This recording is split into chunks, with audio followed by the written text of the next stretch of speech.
সুন্দর আমল যদি করতে চাই তাহলে সুন্দর একটা পরিবেশের দরকার আছে না নাই? সুন্দর পরিবেশ যদি তৈরি করতে চাই তাহলে সুন্দর একটা সমাজের দরকার আছে না নাই? সুন্দর একটা সমাজ যদি তৈরি করতে চাই তাহলে সুন্দর একটা রাষ্ট্রের দরকার আছে না নাই?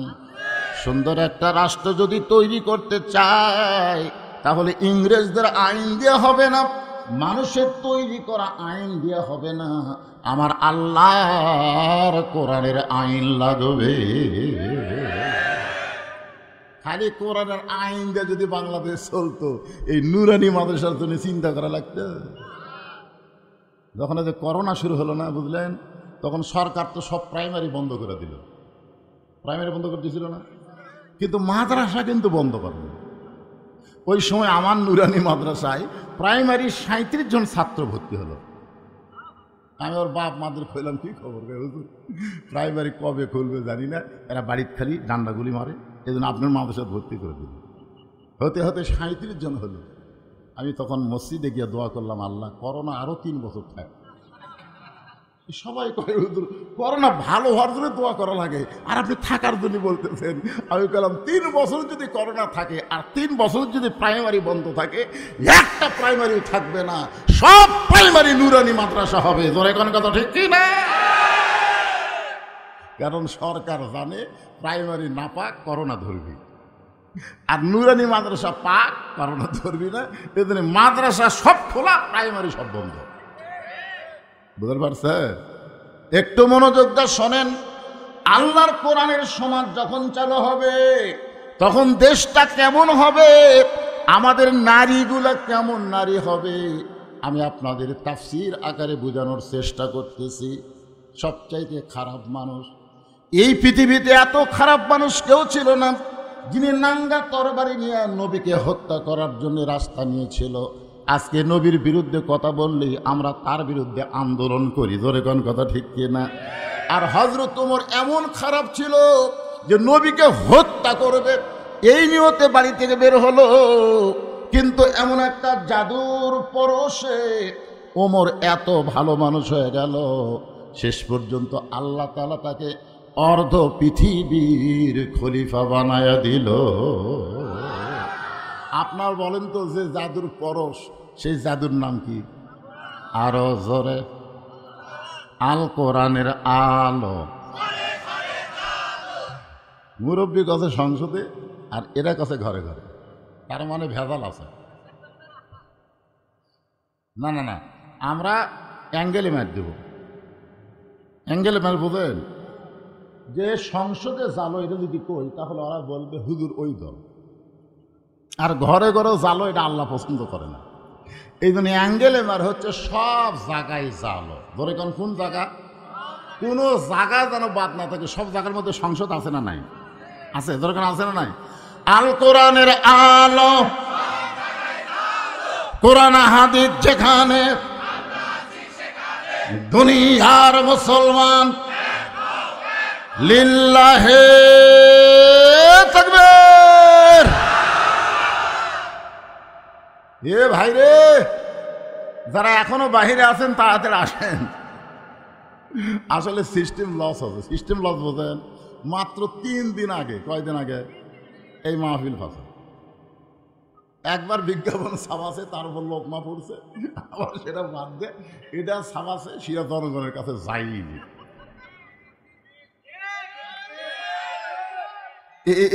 এই যে হওয়ার কারণেই কিন্তু আজকে এই গরিব অবস্থা। ধরে কোন ঠিক কিনা? তারপরে আস্তে আস্তে যে হারে লত বাড়তিছে, মনে হয় আলহামদুলিল্লাহ হবে। আচ্ছা, যা হবার হয়ে গেছে, তাকবীর তো ঠিক মধ্যে হবে নাকি? কোন আলহামদুলিল্লাহ, আলহামদুলিল্লাহ। নাই নাই, শয়তান এলাকা থাকে। একটু মনোযোগ দিয়ে শোনেন। পৃথিবীর সবচাইতে খারাপ মানুষটা যেই জাদুর পরশে সবচাইতে ভালো মানুষ হয়ে গেলেন, আমি বললাম এই জাদুর নাম কি? সকলেই বললেন কোরআন। তাহলে কোরআনের মধ্যে জাদু আছে না নাই? এজরাকার আছে না নাই? একটু মনোযোগ দিয়ে শুনবেন। কোরআনের এমন জাদু, যেই কোরআনকে, কোরআনের পাখিকে বন্দি করে রাখলে তার আকর্ষণ বেড়ে যায়, যার প্রমাণ হলো বর্তমান আমির হামজা। ওই জেলের থেকে বের হওয়ার পরে আর যা আকর্ষণ হতে ভাই, আর আকর্ষণ থেকে মনে হচ্ছে আমিও যদি বছর খানিক বিরোধ যেতাম। এখানে আপনার একটা শিক্ষা নেন যে কোরআনকে তোমরা যতই চেষ্টা করো, কোরআনকে কোনোদিন নিভাই দিবার পারবা না। ভালো মানুষকে জেলে বন্দি রাখলে আল্লাহ তার আকর্ষণ দিন দিন বাড়ায় দেয়। জোরে কোন কথা ঠিক না? আপনারা কোন এই কোরআনের জাদু আছে না নাই? সেই খারাপ মানুষটা পৃথিবীর শ্রেষ্ঠ ভালো মানুষ হয়ে গেলেন। একসময় আল্লাহ তাকে অর্ধ পৃথিবীর খলিফা বানাইলেন। ইসলামের ইতিহাসের মাপ দিয়ে আমি দেখেছি, হয়তো ওমর যে যতটুকু এলাকার খলিফা ছিলেন সে এলাকায় একত্র করলে বাংলাদেশের মতন ৯৬টা দেশ। জোরে কোন কয় দেশ? বাংলাদেশের মতো। এই যুবক একটু ভালো বসছে, হাঁটু ধরে বসায় একটা রুগীর লক্ষণ। বাংলাদেশের মতন ৯৬টা দেশের খলিফার মাথায় টুপি। জোরে কোন মাথায় কি? মুকুট হলো দাড়ি, পরনে হলো জুব্বা। অনেকে বলে টুপিওয়ালা দাড়িওয়ালা জুব্বাওয়ালার আবার রাজনীতি করবে। একে জুব্বা সামলানি কঠিন। আপনার বলেন তো ওমর ফারুক যখন অর্ধপৃথিবীর খলিফা হয়েছিল তখন যে টুপি খুলে ফেলে দিছিল, দাড়ি কি সাজি ছিল নাকি? হযরত ওমর অর্ধপৃথিবীর খলিফা হইয়া আল্লাহর কোরআনটা কেমন, আসলে এই কোরআন কেমন বাংলার মুসলমান দেখতে পায় নাই, শুধু কোরআনের ওয়াজ শুনেছে। বাস্তবে আল্লাহর কোরআন কেমন এটা দেখার দরকার আছে না নাই? হযরত ওমর ছদ্মবেশে মদিনার অলি গলি ঘুরতেছে আল্লাহর কোরআন দেখার জন্যে। হঠাৎ হযরত ওমর দেখতে পায় দুই পাহাড়ের মাঝখানে একটা গিরিপথ। ওই গিরিপথের ভিতরে একটা সুন্দরী মেয়ে ধীর গতিতে হেঁটে হেঁটে চলতেছে। একটা সুন্দরী মেয়ে। জোরে কান কি মেয়ে? যেই মেয়ের সামনেও কোনো মানুষ নাই, পেছনেও কোনো মানুষ নাই। ওমর ফারুক আসমানের দিকে তাকায় বললেন আল্লাহ। এখান থেকে আমাদের আকীদা নিতে হবে, আল্লাহ কোথায়? ওপরে না, কারণ আসমানে। আল্লাহ কোথায়? অনেকে বলে, আমাদের কিছু ভণ্ড আছে, কয় আল্লাহ সব জায়গায়। আল্লাহ যদি সব জায়গায় হয় তাহলে আল্লাহ নবীকে মেরাজে আসমানে নিয়ে যেতেন না। জোরে কোন কথা ঠিক কথা কন না কেন? মানিস তাওয়া আনাল আরশ। ওমর ফারুক আসমানের দিকে তাকায় বলেন আল্লাহ, তোমার দুনিয়ায় এত সুন্দরী একটা মেয়ে, যে মেয়েকে দেখলে কলিজা ঠান্ডা হয়ে যায়। এখন আপনারা বলেন তো, ওমর ফারুক যে মেয়েটাকে সুন্দরী বলতেছে, এই মেয়েটার চেহারা দেখে কিন্তু সুন্দরী বলতেছে না। মেয়েটার আপাত মস্তক আল্লাহর আইন পর্দা। মেয়েটা যদি দেখতে কালো হয়, খাটো হয়, এরপরও আল্লাহর আইন পর্দা যদি মেনে চলে, আল্লাহর কোরআন তাদেরকে সুন্দরী মেয়ে বলে। এই যুবকেরা, গলা খাঁকারে একটা স্লোগান দেওয়া লাগবে। আমি যেই বলবো পর্দানিশী নারী যারা, তোমরা বলবা বিশ্ব সুন্দরী তারা। বলতে পারবা না? পর্দানিশী নারী যারা। আর যে বলবো বেপর্দা নারী যারা, বিশ্ব হারামি না,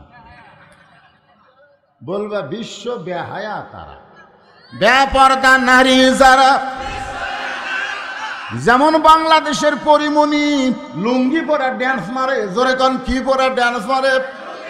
আপনারা বলেন তো, পরিমণির কোনো সম্মান আছে? কোনো লজ্জা নাই। যার কারণে বেপর্দা নারী যারা, বিশ্ব বেহায়া তারা। ওমর ফারুক মেয়েটার দিকে তাকায়া আল্লাহর শুকর আদায় করলেন। আস্তে আস্তে মেয়েটার নিকটে গিয়ে সালাম দিয়ে বললেন, মা, এ নির্জনের পথে তুমি একা একা চলতেছ, তোমার সামনেও কোনো মানুষ নাই, পিছনেও কোনো মানুষ নাই, তোমার অন্তরে কি কোনো ভয় ডর লাগতেছে না?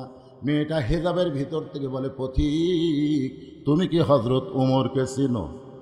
সুবহানাল্লাহ খান। মেয়েটা কাকে বলতেছে? উমরকে বলে, পথিক তুমি কি হযরত উমরকে চেনো?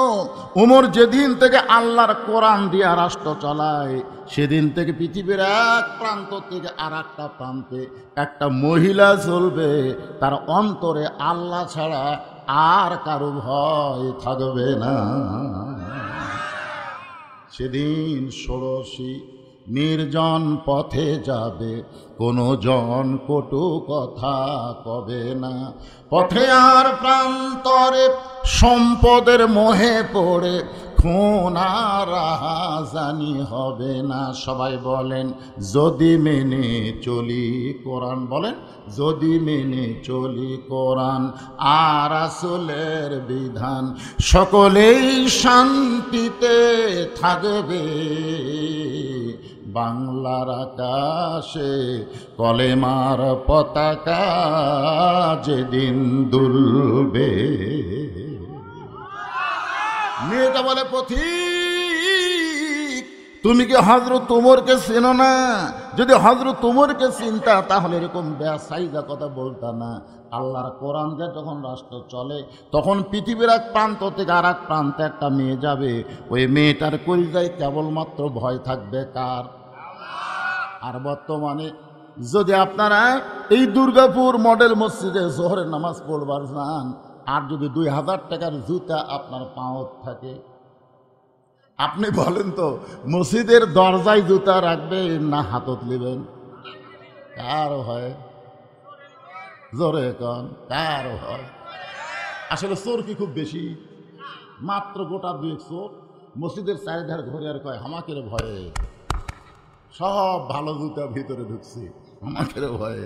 মানুষের তৈরি আইন দিয়ে যখন রাষ্ট্র চলবে, তখন চোর ডাকাতের মশান বেড়ে দেবে। জোরে কোন কথা ঠিক কি না?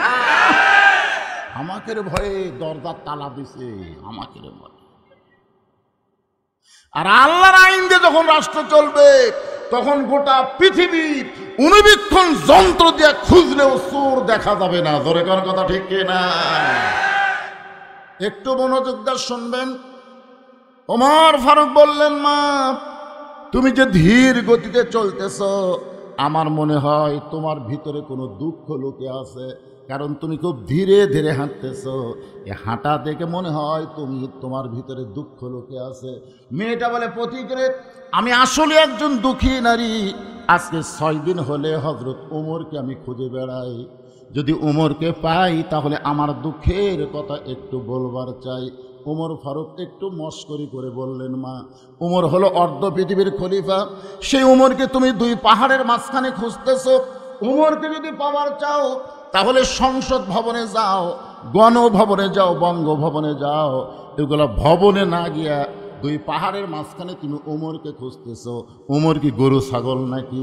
মেয়েটা বলে, পথিক রে তুমি জানো না, আল্লাহর কোরআন দিয়ে যখন রাষ্ট্র চলবে, তখন নেতা খোঁজা লাগবে না, বরং নেতারাই দুঃখী মানুষকে খুঁজে বেড়াবে।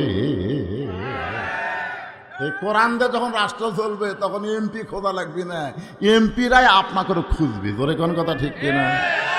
যেমন ভোটের আগে উপজেলা চেয়ারম্যান দাঁড়াবি, খুঁজ বেড়াচ্ছে। আমাকে বাংলাদেশে ভোটের আগে নেতাকে যা চরিত্র হয় ভাই। আমার এলাকার এক নেতা ড্রাইভারকে বলছে ব্রেক কর, তো ড্রাইভার বলতেছে, নেতা সাহেব কেউ তো নেই, ব্রেক খান, দেখো পাস না কি আসতেছে না ফকির। ভোটের আগে ফকির কিরে থামা। নেতা গাড়ির থেকে নেওয়া, তাও ফেরানো গাড়ি, গাড়ির থেকে নেওয়া, সালাম দেয়, আসসালামু আলাইকুম চাচা কেমন আছেন? ফকির ফেলে পারবি। নেতা কয়, চাচা কি খোঁজেন? ফকির বলে, তুমি কাক সালাম দিলে? বলে, আপনাকেই দিলাম, কারণ ভিক্ষা করে খাই, তাই ভোটের আগে আপনিও জাহামতে। বাংলাদেশের নেতাগুলো ভোটের আগে ভালো হয়, আর আল্লাহর কোরআন দিয়ে যখন রাষ্ট্র চলবে, দুঃখী মানুষ কোনোদিন নেতা খোঁজা লাগবে না, নেতারাই দুঃখী মানুষকে খুঁজে বেড়াবে। আল্লাহর কোরআন দিয়ে যখন রাষ্ট্র চলবে, তখন কোনো গরিব মানুষ ধনী বাড়ির দরজায় যাওয়া লাগবে না, বরং ধনীরাই গরিবের দরজায় দরজায় ঘুরবে। কারণ ধনীদের উপর আল্লাহর আইন হলো, 2.5 টাকা গরিবক না দিলে তুই জাহান্নামে যাবি। 2.5 কয় টাকা? এখন ওরা আছে 10 লাখ টাকা, কারো আছে 10 কোটি টাকা, একজনের 100 কোটি টাকা। এক ব্যাগ টাকা নিয়ে জাকাতের গরিবের দরজার ঘুরতে থেকে, ভাই রে ভাই ভাই, গরিব কয় মাফ কর মাফ কর। কি বিপদে পড়লাম রে, ধনী না হয়ে যদি গরিব হতাম তাহলেই ভালো হতো রে। 7 দিন ধরে ওই এক ব্যাগ টাকা নিয়ে ঘুরছে, একটা গরিবও দরজা খুলবে। মনের দুঃখে যাচ্ছে মরুভূমি। দেখি তো কোনো গরিব পাই কিনা, যাতে গাছের ছায় একজন বস্তা মাথার দিয়ে ঘুম পাড়তেছে। ওই গরিব মনে করে সালাম দিয়ে আসসালামু আলাইকুম, ওই লাভ টাকা আলহামদুলিল্লাহ। এই পাগলা, প্রথমে সালাম দিলাম, ওয়ালাইকুম আসসালাম না বলে আলহামদুলিল্লাহ কি রে? এক বস্তা টাকা 15 দিন হলে ঘুরতেছি, গরিব নাই তো। গরিব মনে করে আল্লাহর শুকর আদায় করছি। আমি ঘুরি 7 দিন, তুই ঘুরিস 15 দিন, তাহলে গরিব গেল কোথায়? আল্লাহর পক্ষ থেকে বলা হচ্ছে, রে দুনিয়ার মুসলমান, সুদ ভিত্তিক অর্থনীতিকে দাফন করে দিয়া যাকাত ভিত্তিক অর্থনীতি যখন চালু হয়ে যাবে, ওই দেশের জন্য আল্লাহ তাআলা গজবের দরজা বন্ধ করে দিবে।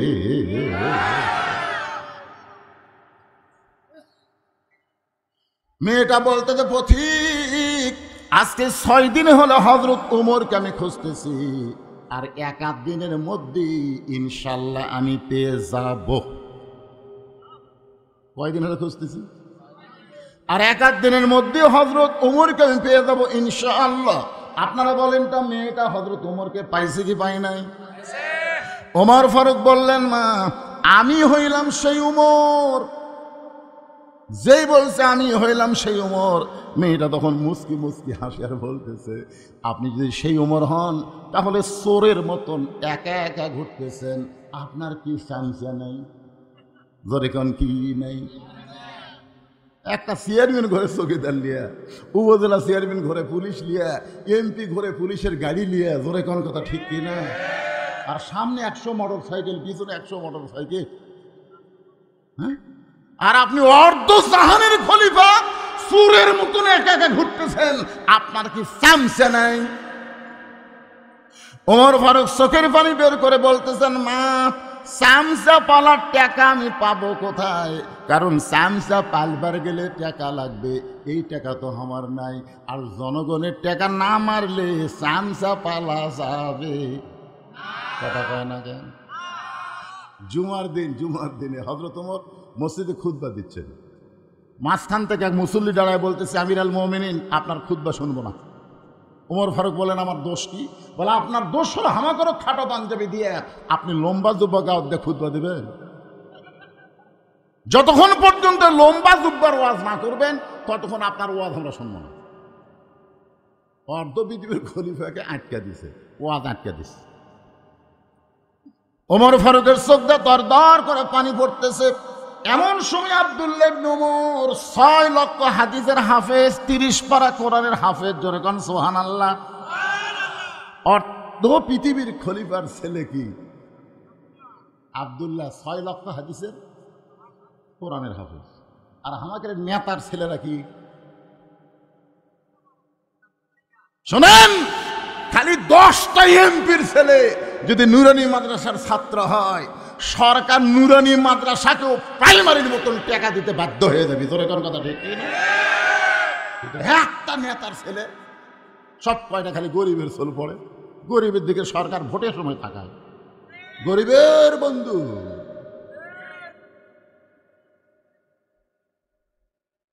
আল্লাহর বান্দার একটু মনোযোগ দিয়ে শুনবেন। আল্লাহর কোরআন যে কতটুকু দামি ওষুধ, কত বড় জাদু, এইটা বোঝানোর জন্য আপনাদের সামনে বলতেছি।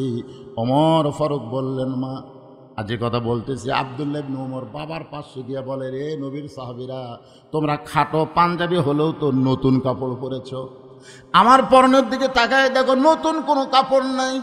উসমান গনি বললেন, আব্দুল্লাহ আজকে জুমার দিনে সবাই নতুন কাপড় পরেছে, তুমি কেন পুরাতন কাপড় পরেছ?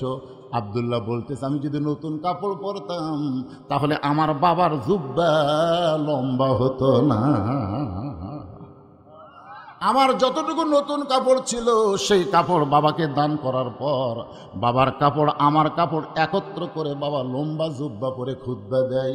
এখন বলো খুতবা শোনা যায় কি না যায়? সমস্ত মুসল্লি কান্দার বলে, আল্লাহ তোমার কোরআন দিয়ে যখন রাষ্ট্র চলবে তখন এমন ভালো নেতা মুসলমান দেখতে পাবে। ওমর ফারুক বললেন, মা 6 দিন হলো আমাকে খুঁজতেছো, কি দুঃখ নিয়ে খুঁজতেছো? তোমার দুঃখের কথা একটু শুনবার চাই। মেয়েটা বলতেছে, আমিরুল মুমিনিন, আমার জীবনের সবচাইতে বড় দুঃখ হলো আমি 6 বছর বয়সে ঈমান গ্রহণ করেছি। একটু মনোযোগ দিয়ে শুনবেন, আমি মাত্র 6 বছর বয়সে ঈমান গ্রহণ করেছি। শুধু ঈমান গ্রহণ করার অপরাধে জালেম সরকার আমাকে 12 বছর জেলখানায় বন্দি রেখেছে। সকালবেলা 3টা করে চাবুক, বিকালবেলা 3টা করে চাবুক। আমার দেহের এমন কোনো জায়গা নাই যে জায়গায় চাবুকের আঘাত লাগে নাই। আপনারা বলেন তো, আপনি যে কি কসুর করলেন? ভাবে বন্ধ করেন, বন্ধ হয় না?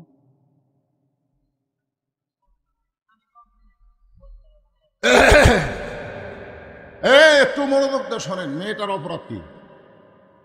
না না, ঈমান পড়িছে না, ঈমানের কলেমা গ্রহণ করার অপরাধে জালেম সরকার, ধরে বলেন কি সরকার? জালেম সরকার আমাকে 12 বছর জেলখানায় বন্দি রেখেছে। সকালবেলা 3টা করে চাবুক, বিকালবেলা 3টা করে চাবুক। আমার দেহের এমন কোনো জায়গা নাই যে জায়গায় চাবুকের আঘাত লাগে নাই।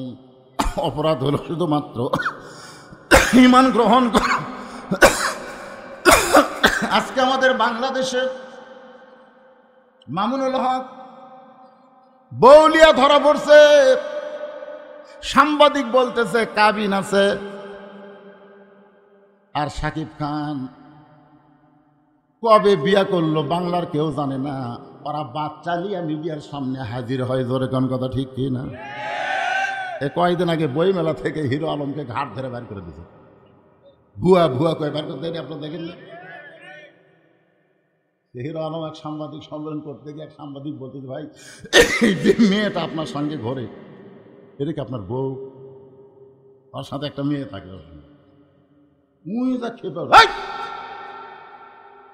আমার ব্যক্তিগত প্রশ্ন করো কেন? হিরো আলমের মতন একজন লুচ্চা একটা বেপরদা নারী নিয়ে ঘুরে, ওর বিচার হয় না, আর মামুনুল হককে জেলখানায় বন্দি রাখে। জোরে কোন কথা ঠিক না? অপরাধ কি? এই বাংলার মুসলমান, অপরাধ বোঝার দরকার আছে না নাই? মেয়েটা বল শুধুমাত্র ঈমান গ্রহণ করার অপরাধে 12 বছর আমাকে জেলখানায় বন্দি জীবন কাটাতে হয়েছে। সকালবেলা 3টা করে চাবুক, বিকালবেলা 3টা করে চাবুক। আমি যেই দেশের জেলখানায় বন্ধ ছিলাম ওই দেশের নাম হলো রোম দেশ। জোরে বলেন কি দেশ? আপনি যখন রোম পারস্য দখল করলেন তখন আপনি ঘোষণা করলেন মুসলমান কোন রাষ্ট্র যখন দখল করবে ওই রাষ্ট্র তখন আল্লাহর কোরআন দিয়ে চলবে। আর আল্লাহর কোরআন দিয়ে যখন কোনো রাষ্ট্র চলে ওই রাষ্ট্রে জেলখানার কোনো দরকার পড়ে না। ইয়া আমিরুল মুমিনিন, জেলখানার দরজা যখন মুক্ত করে দিলেন তখন জেলখানা থেকে আমি বের হলাম। কারণ আমার দাদা খ্রিস্টান, আমার বাবা খ্রিস্টান, আমার 14 গোষ্ঠীর সবাই খ্রিস্টান। খ্রিস্টানদের ঘরের একজন মেয়ে মুসলমান হয়েছি। এখন কোথায় যাব? 12 বছর পর জেলখানা থেকে বের হয়ে আজকে 6 দিন হলে আপনাকে খুঁজতেছি। যদি আপনাকে খুঁজে পাই তাহলে আপনার কাছে এই দুঃখী মেয়েটা একটু আশ্রয় চায়। ওমর ফারুক মুস্কি মুস্কি হাসলেন। মুস্কি মুস্কি হেসে বললেন, মা আমি তোমাকে আশ্রয় দিবার পারবো না। মেয়েটা কান্দের বলে, আমিরুল মুমিনিন আপনি যদি আমাকে আশ্রয় না দেন তাহলে আমার উপায় কি? ওমর ফারুক বললেন, মা ইসলাম তোমাকে অধিকার দিয়েছে। সুবহানাল্লাহ কন্যা কেন? আপনারা বলেন তো ইসলামে নারীদের অধিকার আছে না নাই? এই জোরে কোন আছে না নাই? আমার যে মায়েরা পর্দার ভিতরে শুনতেছেন, আজকে যারা বিশ্ব বেহায়া বেশ্যা এরা মিছিল করে নারী পুরুষের সমান অধিকার দিতে হবে দিতে হবে। নারী পুরুষের সমান অধিকার কেন চান মা? আপনি জানেন না বাপের চাইতে মায়ের দাম 1000 গুণ বেশি? জোরে কোন কথা ঠিক কিনা? মা হচ্ছে নারী, বাপ হচ্ছে মরদ। তাহলে নারী পুরুষের সমান অধিকার চাইলে পায়ের তলে জান্নাত কার, বাপের না মায়ের? তাহলে মায়ের পায়ের তলে যদি জান্নাত হয়, সেই মা বাপের চাইতে কত বড়। রাসূল মায়ের কথা 3 বার কছে রে, আর মা বাপের কথা মাত্র 1 বার কছে। নারী যদি মেয়ে হয়, ছেলের চাইতে মেয়ের দাম কম না বেশি? কিন্তু এক জায়গায় খালি দাম কম। একটা মেয়ে মানুষের 3টা কাল থাকে, একটা হলো মেয়ে কাল, একটা হলো বউ কাল, একটা হলো মা কাল। জোরে কোন কথা ঠিক কিনা? 3টা কাল বোঝেন না? মেয়ে কাল, সেই সময় দাম বেশি। মা হলে দাম বেশি, খালি বউ হলে একটু কম নাই। আল্লাহ কোরআনে বলেছে, আর রেজালু কাওয়ামুনা আলান নিসা, পুরুষেরা নারীদের উপরে থাকবে। কোন পুরুষ? স্বামী বইয়ের উপরে থাকবে না। আপনারা নিচে থাকেন, কথা কন দেখেন। স্বামী বইয়ের উপর থাকবে না, এটা কার কথা? আল্লাহর কথা। মনে করেন, আমি এটা যুক্তি দিয়ে বুঝাচ্ছি, পদ্মা নদীর স্বরে জ্বালানি অস্থায়ী ঘর বানাচ্ছে, চাটাইয়ের ঘর। ধরে কোন কিসের ঘর? ওই মাছ ধরে ওখান থেকে বিক্রি করে। ওই ঘরের দরজা আছে কিন্তু জানলা নাই, চাটাইয়ের ঘর তো। একদিন হঠাৎ উঠছে ঝড়, এত জোরে ঝড় উঠছে, খালি বালু হলে। এক সময় যারা বলতেছে, বউ রে আমার তো পেশাব লাগছে। বউ বলতেছে দরজা খোলা যাবে না, বালু এসে ঘর মেখে দেবে। তো ভাই তাহলে ঘরের এত বড় মানুষ ঘরের মধ্যে পেশাব করলে দুর্গন্ধ থাকা যাবে? স্বামী কয়, আমার যে পেশাব লাগলে করি কি? বউকে এক কাম করেন, আপনি আমার কান্দর চড়েন, কান্দর চড়ে এই সামান্য চাটাই স্যাট করেন, চাটা স্যাট করে ওই দিক দিয়ে যন্ত্র বের করে পেশাব করে। বইয়ের কান্দর চড়ে সামান্য চাটাই খাটে ওই দিক দিয়ে যন্ত্র বের করে পেশাব করছে। 1-8 ঘন্টা হয়, ঝড় থামে না। বউ কয়, আমারও তো পেশাব লাগলো রে। স্বামী কয়, ছিদ্র তো করাই আছে, কান্দর চড় কাম সার। এবার স্বামীর কান্দে চড়ে বউ যখন পেশাব করে, ছিদ্র দিয়ে পেশাব বাহিরে না যায়, স্বামীর বুকটা ভিজা যায়। স্বামী চিল্লায় বলে, বউ রে কোন জায়গায় পেশাব করিস, পরে কোন জায়গায়? বউ চিল্লায় বলে, মরার স্বামী জানো না, সব জায়গায় সমান অধিকার চলে, সব জায়গায় সমান অধিকার চলে। তাহলে মেয়েদের অধিকার আল্লাহর কোরআনে আছে না নাই? আল্লাহ কোরআনে বলেছেন, ওয়াসাইনাল ইনসানা বিওয়ালিদাইহি ইহসানান হামালাতুহু উম্মুহু। ও মা, যারা পর্দার অন্তরে বসে আছেন, একটু মনোযোগ দিয়ে শোনেন। ওমর ফারুক বললেন, মা ইসলাম তোমাকে অধিকার দিয়েছে। মেয়েটা বলতেছে, আমিরুল মুমিনিন, ইসলাম আমাকে কি অধিকার দিল? ওমর ফারুক বলতেছে, এই মুহূর্তে তোমার বয়স কত? মেয়েটা বলতেছে, 6 বছর বয়স ঈমান গ্রহণ করছি, আর জেলখানার মধ্যে 12 বছর। তাহলে 6 আর 12 যোগ করলে কত হয়? ওমর ফারুক বললেন, মা এই বয়সে তোমার বহু অধিকার আছে, তার মধ্যে 1 নম্বর অধিকার হলো ভালো একটা, এই ছেলেরা শোনো, ভালো একটা ছেলের সঙ্গে বিয়া বসার অধিকার। কারণ 18 বছরের যৌবন নারী বিয়া ছাড়া থাকা যাবে।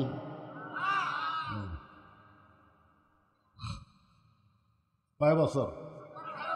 1 নম্বর অধিকার হলো ভালো একটা ছেলের সঙ্গে বিয়া বসার অধিকার আছে। উমর ফারুক কিন্তু বলে নাই সুন্দর একটা ছেলের সাথে, একথা বলে নাই, বলেছেন ভালো একটা ছেলের সাথে। ভালো ছেলে বলার কারণে আমার মতন কালো মানুষ বউ পাচ্ছে, হ্যাঁ। যদি বলতো সুন্দর ছেলে, আমি জীবনে বউ পাতাম পাতাম। কিন্তু দেখেন ইসলাম কি? ইসলাম বলতে তো ভালো ছেলে যে 1 পয়সাও ডিমান্ড নেবে না, সমস্ত মহারণা নগদ বুঝা দিবে। এখনকার ছেলের, আপনাকে রাজশাহীর যে খবর দিয়ে জানি না, বগুড়ার মেয়ের বাপ একটা মোটরসাইকেল কিনছে R15। আমি ওই বাড়িতে বেড়াবার গেছি, যাই দেখি ভাই ওই ট্যাঙ্কি মুছে, বুঝলেন, ট্যাঙ্কি এরকম মুছে, সিট এটি মিশে, তারপর পিছন দিক পা মুছে। আমি কইলাম, কে রে ভাই, এ কি বেসাইদা মোটরসাইকেল? জামাইয়ের দেমো হুজুর। কে এরকম খেন? তাই বুঝতেছেন না, এই জামাই আমার থেকে মোটরসাইকেল নিচ্ছে, এই জন্য আমি নিচের থমো, তুই এই নিচত বসে থাকবি, আর আমার মেয়ে পিছনে বসে উঁচিয়াত বসে আর ঘাড়ের উপর হাত দিয়ে থাকবি। বাংলাদেশের কোন মেয়ের বাপ অন্তর থেকে কোনোদিন মোটর সাইকেল দেয় না। একটা কলেজের টুকরা মেয়ে কত কষ্ট করে লালন পালন করা লাগে, সেই মেয়েটা তোমাকে দিচ্ছে, তুমি উপহার স্বরূপ মহারণা নগদ খরচ দিবা। জোরে কোন কথা ঠিক কি না? আর মহারণা সব বাকি, আমাদের এলাকার সব বাকি।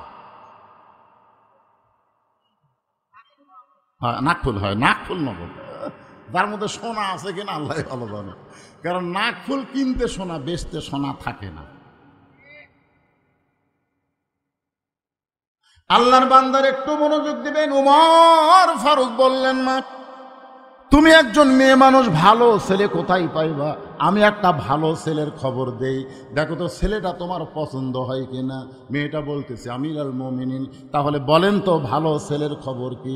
ওমর ফারুক বললেন 6 লক্ষ হাদিসের হাফেজ, 30 পারা কোরআনের হাফেজ, লম্বায় হলো 6 ফুট 2 ইঞ্চি, গায়ের রং ফর্সা, চাঁদের মতন চেহারা, বয়স হলো মাত্র 22 বছর।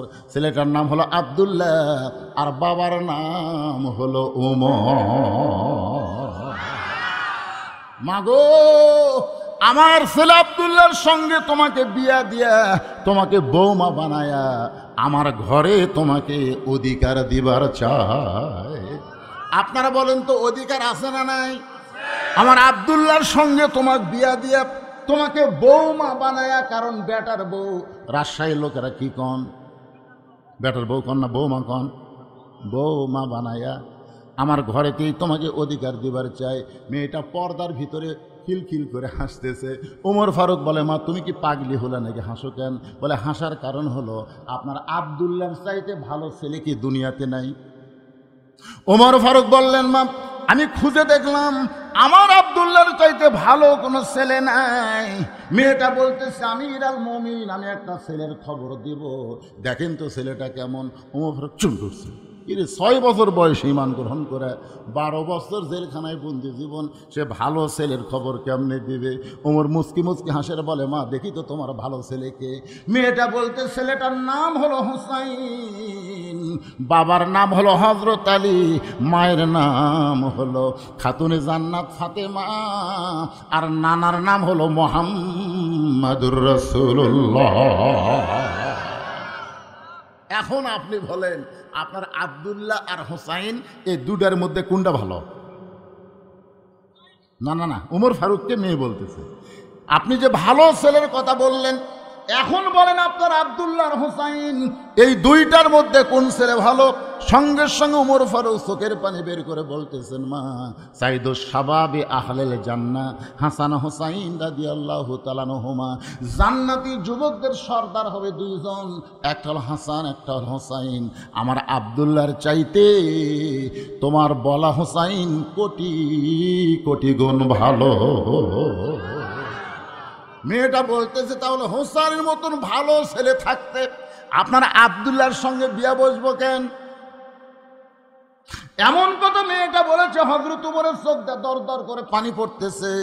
বলতেছে, মা জীবনে কোনোদিন ঘটকালি করি নাই, আজকে প্রথম তোমার বিয়ার ঘটক হব। মেয়েটাকে নিরাপদ আশ্রয় দিয়ে ওমর ফারুক পড়ন্ত বিকেলবেলায় হযরত আলীর বাড়ির দরজায়, আসসালামু আলাইকুম ইয়া আহলাল বাইত। আপনার মুসলমান কোনো মুসলমানের বাড়ির দরজাত গেলে খটখটি শব্দ না করে, চিল্লি না করে, রাসূলের সুন্নত হলো সর্বপ্রথম সালাম দেওয়া। যেরকম কি দেওয়া? সালামটা কিভাবে দিবেন? আসসালামু আলাইকুম ইয়া আহলাল বাইত। যখন গোরস্থানের পার্শ্ব দিয়ে যাবেন তখনই কিন্তু মুখ বন্ধ করে যাওয়া চলবে না, ওই জায়গায়ও কিন্তু সালাম দেওয়া লাগবে। আসসালামু আলাইকুম ইয়া আহলাল কুবুর। তার মানে সালামের প্রচলন ইসলামে আছে না নাই? ওমর ফারুক সালাম দিলেন, আসসালামু আলাইকুম ইয়া আহলাল বাইত আম্মা সাইলা ফালা তানহার। হযরত আলী বাড়ির মধ্য থেকে চমকে গেলেন, কারণ যেই ব্যক্তি সালাম দিছে সেই ব্যক্তি উমর হবে, কিন্তু ফকিরের আয়াত কেন তেলাওয়াত করলেন? আম্মা সাইলা ফালা তানহার, এটা হলো ফকিরের আয়াত। জোরে কোন কিসের আয়াত? আলী বের হয়ে বলতেছে, ওয়ালাইকুম আসসালাম ইয়া আমিরুল মুমিনিন, কবে থেকে আপনি ফকির হলেন? ওমর কান্দার বলে, আলী রে আজকে বড় ফকির হয়ে তোমার দরজায়। আলী বলতেছে, আপনি অর্ধ পৃথিবীর খলিফা হইয়া এই ফকির ফকির কেন বলতেছেন? উমর বলে, আলী রে, জীবনে কোনোদিন ঘটকালি করিনি ভাই, আজকে প্রথম ঘটক হইয়া তোমার দরজায়। অনুমিনু বিহি ওয়া নাতাওয়াক্কালু আলাইহি ওয়া নাউযু বিল্লাহি মিন শুরুরি আনফুসিনা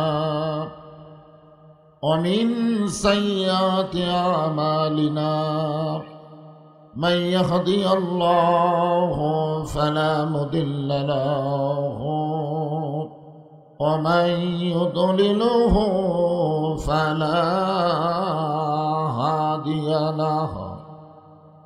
সকলে জবান খুলে বলেন আশহাদু আল্লা ইলাহা ইল্লাল্লাহু ওয়াহদাহু লা শারীকা লাহু ওয়া আশহাদু আন্না মুহাম্মাদান আবদুহু ওয়া রাসূলুহু আল্লাযী আরসালা রাসূলাহু বিল হাক্কি বাশীরাও ওয়া নাযীরা ওয়া দাঈয়ান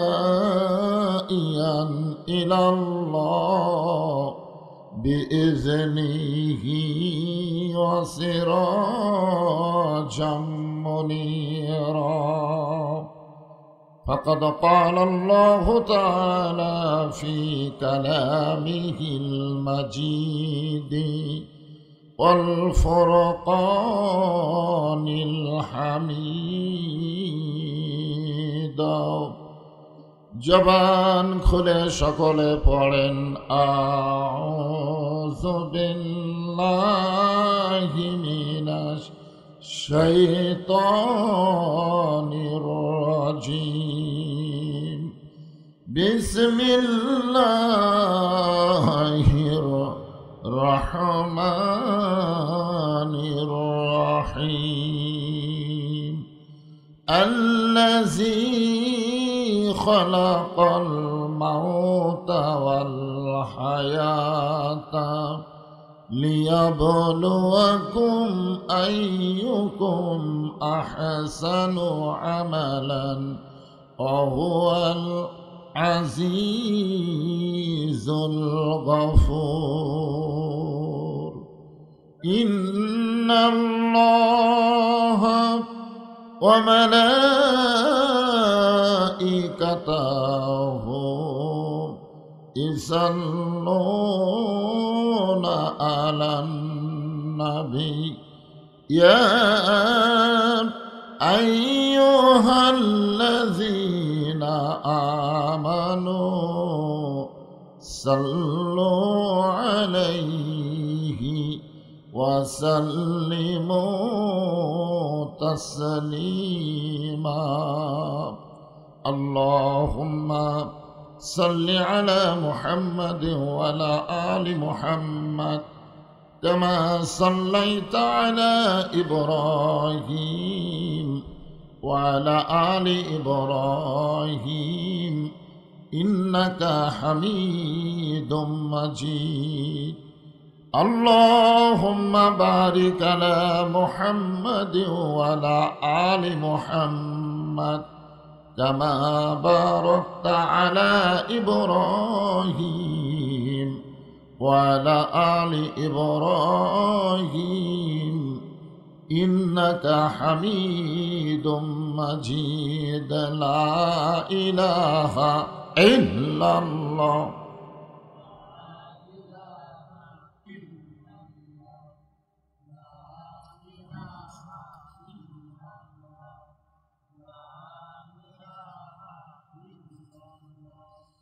لا إله إلا الله لا إله চাঁদ সূরজ আর গ্রহ তারা আল্লাহ নামের পাগল পারা চাঁদ সূরজ আর গ্রহ তারা আল্লাহ নামের পাগল পারা, আমার আল্লাহ নামের এতই দয়া, আল্লাহ নামের এতই মায়া, লুকিয়ে রাখছেন হে আল্লাহ জোরে লা ইলাহা ইল্লাল্লাহ, ইল্লাল্লাহু ইল্লাল্লাহ, ইল্লাল্লাহু ইল্লাল্লাহ, লা ইলাহা ইল্লাল্লাহ, লা ইলাহা, লা ইলাহা ইল্লাল্লাহ মুহাম্মাদুর রাসূলুল্লাহ।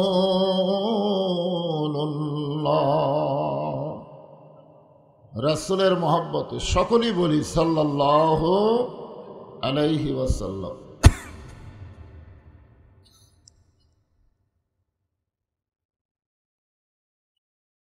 খালি চোখে তো দেখাও থাকে।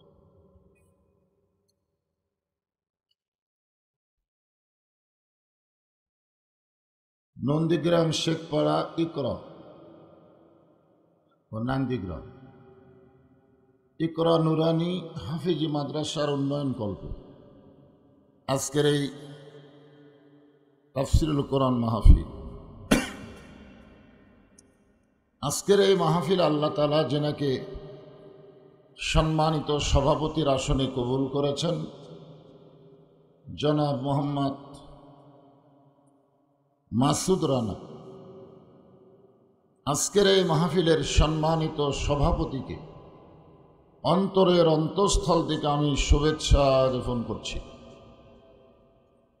আজকের এই মাহফিলের সম্মানিত প্রধান অতিথি আপনাদের অত্যন্ত জনপ্রিয় নেতা, বর্তমান মাননীয় এমপি সাহেব জনাব আলহাজ মোহাম্মদ আব্দুল ওদুদ দারা সাহেব, প্রধান মেহমান জনাব অধ্যক্ষ মোহাম্মদ আবুল কালাম আজাদ এমপি সাহেব, এছাড়াও সম্মানিত বিশেষ অতিথিবৃন্দ, যেনাদের ভিতর থেকে আপনাদের উন্নয়ন পরিষদের সম্মানিত চেয়ারম্যান অত্যন্ত গুরুত্বপূর্ণ কথার ভিতরে বললেন আমার কয়েকটা ওয়াজের হেডলাইন। আমি বুঝতে পারলাম আসলে ওয়াজ শুনে।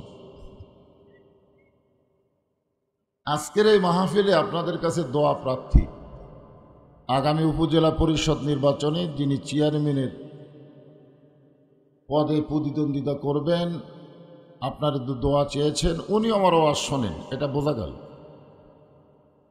আলহামদুলিল্লাহ। আজকের এই মাহফিলে যে সমস্ত আলেম ওলামারা বসে আছেন, মাগরিবের নামাজের পর থেকে দীর্ঘ সময় ওয়াজ এবং আদায় করলেন। আজকের মাহফিলের মাওলানা মোহাম্মদ রফিকুল ইসলাম অল্প সময়ের মধ্যে খুব সুন্দর গল্প যিনি শুরু করছিলেন আমার আগে, হাফিজ মাওলানা মামুনুর রশিদ, আলেম ওলামা সহ আজকের মাহফিলের বক্তাগণকে অন্তরের অন্তঃস্থল থেকে আমি শুভেচ্ছা জ্ঞাপন করছি। আমি এখানে বসে থাকার সময় একজন বলল হুজুরকে ঘুম ধরছে, ঠিক না? আসলে একথা বলার পেছনে কারণ আছে। কারণ হলো আমি দীর্ঘ কিছুদিন হাসপাতালে ছিলাম, খুব অসুস্থ। জি, আমার গোটা দেহ রক্তের প্লাটেলেট না থাকার কারণে ঘা হয়ে গেছে। আমি 1 ডিসেম্বর একটা মারাত্মক অ্যাক্সিডেন্ট করছিলাম, এটা অবশ্য আপনারা দেখছেন সোশ্যাল মিডিয়ায়, এবং 25 ডিসেম্বর আমার গর্ভধারিণী মা দুনিয়া থেকে বিদায় নিয়ে চলে গেছে। আমি সর্বদিক দিয়েই মানসিক এবং শারীরিকভাবে অসুস্থ। আবার আজকের এই মাহফিলের অবস্থা দেখেও যা কিছু অসুস্থ ছিলাম তার চাইতে বেশি হয়ে গেছে। কারণ আমি আমার জীবনে যত মাহফিল করি বসার জায়গা হয় না, মানুষ দাঁড়িয়ে থাকে, ঠিক কিনা বলেন? কিন্তু আজকে দেখতেছি বিশাল ফাঁকা জায়গা। তবে একটা জিনিস আমি খুব খুশি হলাম যে আপনারা কম হলেও মা বোনেরা অনেক বেশি হয়েছে, আমি শুনলাম আর কি, আমি তো ওখানে গিয়ে দেখিনি। তো আল্লাহ তাআলা অত্র এলাকা থেকে জিনাদেরকে পছন্দ করে দয়া করে আজকের এই জান্নাতের বাগানি কবুল করেছেন। আমি আমার অন্তরের অন্তঃস্থল থেকে আপনাদের সবাইকে শুভেচ্ছা জ্ঞাপন করছি। সম্মানিত মা বোনেরা, পর্দার অন্তরালে বসে বসে যারা আলোচনা শুনতেছেন তাদেরকেও শ্রদ্ধা জ্ঞাপন করছি। এই মুহূর্তে জানতে চাচ্ছি আপনারা সকলে কেমন আছেন? আলহামদুলিল্লাহ রব্বিল আলামিন। যে আল্লাহ শারীরিক সুস্থতা দান করে মানসিক প্রশান্তি লাভের জন্য কিছুটা সময়ের জন্য জান্নাতের বাগানে কবুল করেছেন, আমরা সে আল্লাহর উপর খুশি না বেজার? তাহলে জবান খুলে সমস্বরে সকলে বলবো রব্বানা লাকাল হামদ হামদান কাসীরান তাইয়িবান মুবারাকান ফিহি। আমরা প্রশংসা করলাম কার? কেন করলেন? এমনি এমনি? বহু কারণ। আল্লাহর প্রশংসা করার কারণের কোনো অভাব? সমস্ত কারণের মধ্যে তিনটা প্রধান কারণ আছে। এক নম্বর কারণ হলো আল্লাহ দয়া করে আমাদেরকে মুসলমানের ঘরে কবুল করেছেন। কোনোদিন আপনারা চিন্তাই করতে পারেন না যে আল্লাহ যদি মুসলমানের ঘরে কবুল না করে হিন্দুর ঘরে পাঠাতো, মনে করেন, তাহলে আপনাদের অবস্থা কেমন হতো? কিছুই হয় না। আপনারা বলেন তো, পৃথিবীতে যত ধর্ম আছে এই ধর্মগুলোর ভিতরে আসল ধর্ম কোনটা? ধর্মের মালিককে? সে আল্লাহ বলেছেন, আমার কথা না। আল্লাহ বলেছেন অমাইয়াবতাগি গয়রাল ইসলামা দীনান ফালান ইউকবালা মিনহু। এই আয়াতের বাংলা অর্থ হলো ইসলাম ছাড়া অন্য কোনো ধর্ম কেউ যদি গ্রহণ করে, আল্লাহ বলেছেন সেটা কখনোই কবুল করা হবে না। এ কথার দ্বারা আল্লাহ বুঝাইলেন যতই ধর্ম থাক, মূলত ধর্ম কয়টা? একটা, তার নাম কি? আর সেই ইসলামের মধ্যে আল্লাহ আমাদের কবুল করেছেন। খুশি না বেজার? দুই নম্বর কারণ হলো আল্লাহ শুধু মুসলমানের ঘরেই কবুল করে নাই, আমাদেরকে বিশ্ব নবীর উম্মত হওয়ার তৌফিক দান করেছেন। যেই নবী ঘোষণা করেছেন যে আমার সমস্ত উম্মতেরা যতক্ষণ জান্নাতে না যাবে, আমি নবী ততক্ষণ জান্নাতে যাব না। এই কথা শোনার পরে সুবহানাল্লাহ বলতেছেন না? লাইলাতুল মেরাজে নবী যখন জান্নাতের মধ্যে ঢুকছিলেন তো, অমন সময় জিবরাইল বললেন, হুজুর আপনি যদি দুনিয়াতে ফেরত না যান, আল্লাহ আপনাকে আর বের করে দিবে না। কারণ আল্লাহর কথায় আল্লাহ ধরা খাচ্ছে। কার কথায়? আল্লাহর কথায় আল্লাহ ধরা খাওয়া বললেন। আল্লাহ বলেছেন ফাদখুলুহা খালিদিন, কেউ যদি একবার জান্নাতে প্রবেশ করে সে চিরস্থায়ীভাবে জান্নাতে থাকবে। যদি আপনি বার না হন, আপনাকে আর বার করে দিবে না। খামাখা দুনিয়াতে যায় লাভ কি? যে দুনিয়াতে খালি আপনার কষ্ট আর কষ্ট। সঙ্গে সঙ্গে আল্লাহর নবী বললেন, জিবরাইল যেই কথাই একবার বলেছ ওই কথার দ্বিতীয়বার বলবা না। আল্লাহ যদি আমাকে বলতো জান্নাতে থাকার জন্য ঢোকেন, আমি জান্নাতে ঢুকতামই না। আমি নবী শুধু জান্নাত দেখার জন্য ঢুকছি, যে আল্লাহ আমার উম্মতের জন্য কেমন জান্নাত বানাইছে, শুধু এই জান্নাত দেখার জন্য ঢুকছি। আমি সেই দিন জান্নাতে থাকার জন্য ঢুকবো যেদিন আমার সমস্ত উম্মতেরা জান্নাতি হবে। একটা গানও আছে, শুনছেন আপনারা? আছেন আমার মুক্তার, আছেন আমার ব্যারিস্টার, শেষ বিচারের হাইকোর্টেতে তিনি আমায় করবেন পার। আমি পাপী রাসূল জাবিন্দা। আল্লাহর সামনে যখন আমরা পাপী হয়ে দাঁড়াবো, ওই সময় আল্লাহ রাসূল আমাদের জন্য ওকালতি করে, বারিস্টারি করে, আমাদেরকে জামিন করে জান্নাতে পৌঁছায় দিবে। কয় নম্বর গেল? 2 নম্বর। আর 3 নম্বর হলো ইকরা বিইসমি রব্বিকাল্লাযী খলাক। আপনারা যে কোরআনের তাফসির শুনতে এসেছেন, এমন একটা কিতাব যে কিতাবের মধ্যে কোনো ভেজাল, সবাই বলতেছেন না, যারা বলতেছেন না তারা কিন্তু বিপদে পড়বে। আপনার বলেন তো কি বিপদ? আমাদের প্রত্যেকটা মানুষের 2 কাঁধে 2টা ফেরেশতা আছে না নাই? আমি যখন বললাম এই কোরআনে কোনো সন্দেহ, যারা বলতেছেন না, তখন বাম কাঁধের ফেরেশতাকে আল্লাহ কি লিখবো? এই যে কথা হয় না, যারা কথা বলেছে ডান কাঁধের ফেরেশতার সঙ্গে সঙ্গে জান্নাতি লিখা ফেলে দিছে, জোরে কোন সুবহানাল্লাহ। আর যারা কথা বলেনি, মুখ বন্ধ করে আছে, আল্লাহ বলতেছে ও কথা না বললে কি হবে, লেখ। তো বাম কাঁধের ফেরেশতাকে আল্লাহ কি লিখবো? কিন্তু কথাই কয় না। আল্লাহ বলতেছে আমি বলতেছি লেখ, ও হলো বোবা শয়তান। জোরে বলেন কি শয়তান? তা আমরা কি বোবা শয়তান হতে চাই?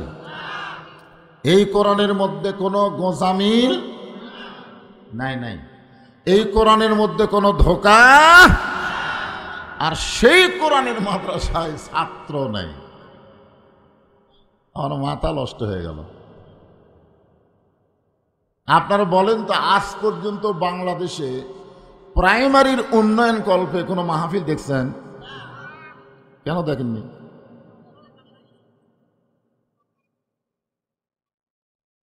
ও, তার মানে বোঝা গেল সরকার খালি প্রাইমারির দিকে তাকাবে। কি মনে করতেছেন প্রাইমারি শিক্ষা কি?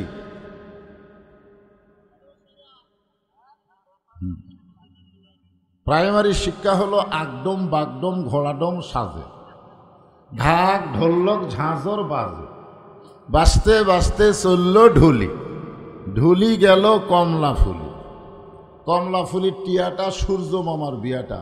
আপনার বলেন তো এর মধ্যে একটা কথা সত্যি আছে? আর এই মিথ্যা শিক্ষা দেওয়ার কারণে বর্তমান সরকার প্রাইমারির মাস্টারকে 50,000 টাকা বেতন দেয়। আর ইকরা বিইসমি রব্বিকাল্লাযী খলাক, সর্বপ্রথম শব্দই হলো কোরআনের পড়ো।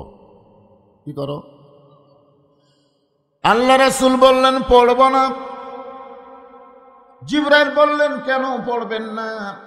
নবী বললেন জিবরাইল পড়তে বললি পড়ব না, আগে জানতে হবে পড়ার ধরন কি, আগে জানতে হবে পড়ার সাইজ কি। আপনার বলেন তো এই মাদ্রাসায় যে সমস্ত ছাত্র ছাত্রী পড়বে, তারা কি ওযু ছাড়া কোরআন ধরবার পারবে? তাহলে যেই কোরআন ধরবার গেলে কি লাগে? খালি ওযু হয়। এখানে বলা হয়েছে লা ইয়ামাসসুহু ইল্লাল মুতাহহারুন। তুমি যতক্ষণ পর্যন্ত পবিত্র না হবে ততক্ষণ পর্যন্ত এ কোরআন শরীফ ধরতে পারবা না। তাহলে আমার সামনে যারা আপনারা বসে আছেন, আপনাদের সন্তানগুলোকে পবিত্র হওয়ার শিক্ষা দিবেন না নাপাক হওয়ার শিক্ষা দিবেন?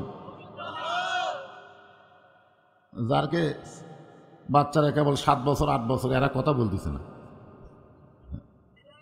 এই যে মুরব্বীরা বলতেছে, দেখতেছে আমাদের চলবো সব বুড়া হয়ে গেছে এখন। এই কথা বলা লাগবে না। আমি নিজে দেখছি ভাইরে, প্রাইমারির এক ছেলে পেশাব দিয়ে 40 লিখছে। আমার নিজের দেখা কথা, খাড়া হয়ে পেশাব দেওয়া যন্ত্র ঘুরেছে, 40 লিখছে। আমি বললাম এই যেই কইছি মারছে তো। আমি ওরে ধরে বললাম কে রে কি করলি? চাচা আজকে পেশাব কম দেখে 40 লিখছে। যেই দিন পেশাব বেশি হবে চান্সে আছি 100 লেখনো। আমি বললাম কোন ক্লাসে পড়িস? কয় তুইও পড়ি। তো কেমনে পেশাব করা লাগে তোর স্যার শিখাইনি? বসে থেকে পেশাব করবে। ও তখন বলে চাচা যে কি খান, প্রাইমারির পেশাবখানা যায় দিকে আমার স্যারই খাড়া হয়ে পেশাব করে। চিন্তা করে দেখেন আপনাদের সন্তানদেরকে আপনারা নাপাকি শিক্ষা দিবেন না পবিত্র হওয়া শিক্ষা দিবেন, এই সিদ্ধান্ত আল্লাহ নিবে না, বাবা হয়ে নিতে হবে। জোরে কোন কথা ঠিক কিনা? আশ্চর্য, আফসোসের কথা যে নুরানি মাদ্রাসায় ছাত্র নেই। হ্যাঁ, আসেন একটু মনোযোগ দিয়ে শুনবেন। আল্লাহর প্রশংসা করার তিনটা কারণ আমি বললাম। 1 নম্বর কারণ মনে রাখবেন, মুসলমানের ঘরে জন্ম নেওয়া। 2 নম্বর কারণ হলো বিশ্ব নবীর উম্মত হওয়া। আর 3 নম্বর কারণ হলো নির্ভেজাল কিতাব আল্লাহ হেদায়েত স্বরূপ দান করা। এই কারণে প্রশংসা কম হবে না বেশি হবে? তাহলে জবান করে সমস্যারে আরেকবার বলি আলহামদুলিল্লাহ। এখন যে আয়াতে কারিমা তেলাওয়াত করেছি এরপর তাফসীর। আল্লাযী খালাকাল মাউতা ওয়াল হায়াতা লিয়াবলুয়াকুম আইয়ুকুম আহসানু আমালান ওয়া হুয়াল আজিজুল গফুর। তাফসীর শুনবার গেলে আগে আয়াতের শাব্দিক অর্থ শোনা লাগবে, ঠিক না? তারপরে এই অর্থ যদি আপনারা বুঝবার পারেন তাহলে তাফসীর বোঝা পানির মতো সহজ হবে। আগে শাব্দিক অর্থ বলি। আমি যখন কোরআন শরীফ তেলাওয়াত করলাম, এই তেলাওয়াতের কারণে কি হয় এটাও মনে হয় আপনারা জানেন না। আল্লাহ কোরআনে বলেছেন ওয়াইজা তুলিয়াত আলাইহিম আয়াতুহু জাদাতুহুম ঈমানা। কোরআন যখন কেউ তেলাওয়াত করে এইটা শোনার সঙ্গে সঙ্গে যে পড়বে এবং শুনবে সকলের ঈমানকে আল্লাহ বাড়াইয়া দিবে। তো ঈমান বাড়ার লক্ষণ কি চুপ থাকা? এই যে এই সাইড থেকে 1 ভাই না 2 ভাই আল্লাহ আকবার কইছে, আর আপনারা কেউ করবে। আসলে আল্লাহ আকবার সবাই বলবার চাইলেও কিন্তু পারবে না। এই বাংলাদেশের সবচাইতে বড় দল, আপনি দেখবেন সেই দলের লোকেরা বহু মিছিল করে, ভুল কর্মে একবার আল্লাহ আকবার কয় না। শুনছেন কোন দেখেন? শুনছেন? যদি বড় দলের মধ্যে থেকে কেউ বলে আল্লাহু আকবার, সঙ্গে সঙ্গে আরেকজন ঘাট ধরে বলবি এরা তো হামাকের দলের স্লোগান না, বের হয়ে যা।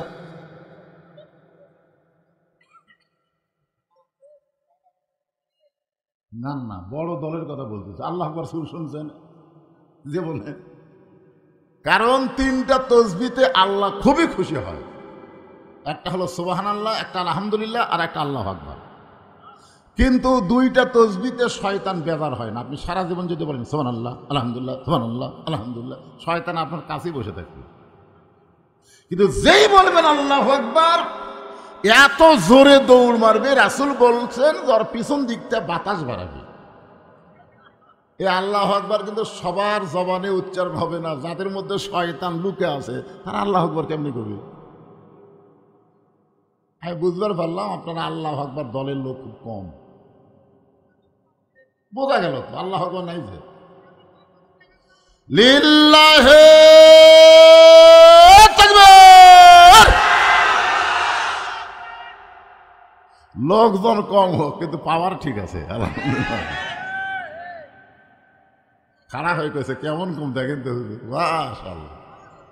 আল্লাহ ওই যুবককে ইসলামের সৈনিক হিসাবে কবুল করো, জোরে করো আমিন।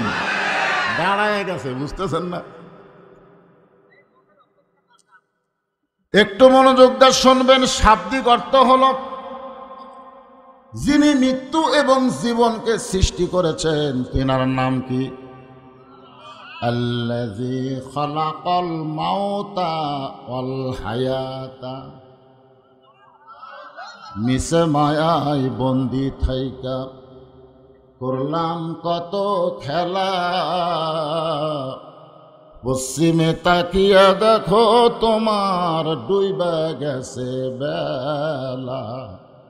এক পলকের নাই ভরসা, মিশে সকল আশা, কখন বুঝি দারুণ ঝড়ে ভাঙবে তোমার বাসা। লিয়াবলুয়াকুম, আল্লাহ বলতেছেন তোমাদের পরীক্ষা করা হবে। কিসের পরীক্ষা? আইয়ুকুম আহসানু আমালা। সুন্দর আমলের পরীক্ষা হবে। এখন যুবক যারা আছো তাদের কাছে আমি জানতে চাই, বর্তমানে বাংলাদেশের যে পরিবেশ চলতেছে, এই পরিবেশে সুন্দর আমল করা যাচ্ছে? ছোট্ট একটা বাচ্চা পর্যন্ত দোয়া দরুদ দিয়ে কান্না থামে না। একটা ছোট বাচ্চা সবসময় খালি কান্দে, দেখছেন? আমি বলার আগে একজন বলে দিয়েছে মোবাইল দিয়ে থামে। প্রত্যেকটা যুবকের হাতে একটা করে মোবাইল আছে। এটা একটা পাগড়িওয়ালা দেখানো হয়েছে, পাগড়িওয়ালা নাকি পাগড়িওয়ালা উই পর্যন্ত উঠে ভিডিও করলো। ধরে কোন কথা ঠিক কিনা? আপনারা বলেন, যেই সময় প্রত্যেকটা যুবক, প্রত্যেকটা কিশোর, প্রত্যেকটা বাচ্চার হাতে একটা করে 4G মোবাইল থাকে, ওই সময়ে স্বয়ং জিবরাইল এসেও যদি ওয়াজ করে। হ্যাঁ, আসলেই তাই। এদেরকে ভালো করবার গেলে একটা মাত্র ওষুধ আছে।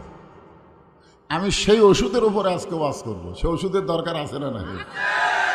সে ওষুধটা কি? আগে ওষুধের নাম শোনেন।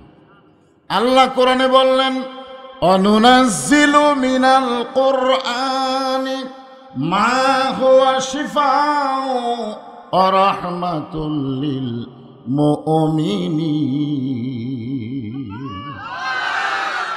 মুমিনদের যাবতীয় রোগের ঔষধ হিসাবে, শিফা হিসাবে আল্লাহ তাআলা এই কোরআনকে নাজিল করেছে। তাহলে 564